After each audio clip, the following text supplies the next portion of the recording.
ஒரு ஊரில் உள்ள தேவாலயத்துக்கு மக்கள் எல்லாரும் வர்றாங்க. நல்லா ஜெபம் பண்ணிட்டு போகிறாங்க.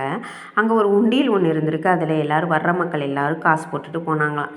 அப்போது இயேசுநாதர் ஒரு தடவை வந்தாராம். அந்த தேவாலயத்தில் வந்து உட்காந்துட்டு ஒரு 2 குழந்தைங்கள கூப்பிட்டு உட்கார வச்சுட்டு, யார் யார் எவ்வளோ எவ்வளோ பணம் போடுறாங்க உண்டியல் அப்படின்னு சொல்லி பார்த்துட்டு இருந்திருக்காரு. வயசான அம்மாவாக இருக்கட்டும், வயசான தாத்தாவாக இருக்கட்டும், நிறைய பேர் வந்து வந்து போட்டுட்ருக்காங்க.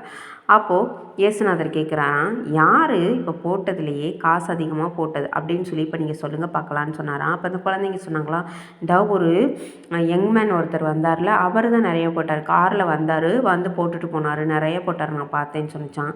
அப்போ இயேசுநாதர் சொன்னாராம், இல்லை ஒரு வயசான அம்மா வந்தாங்க இல்லையா, அவங்க மட்டும்தான் அந்த உண்டியலில் அதிகமான காசு போட்டாங்க அப்படின்னு.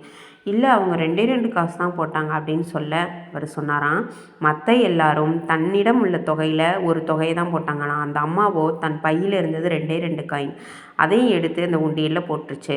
அதாவது அவங்களுடைய ஒரு நாள் செலவை ஃபுல்லாகவே அதில் போட்டிருக்காங்க இல்லையா, அப்போ அவங்க தானே அதிகமாக போட்டிருக்காங்க அப்படின்னு சொன்னாங்களாம்.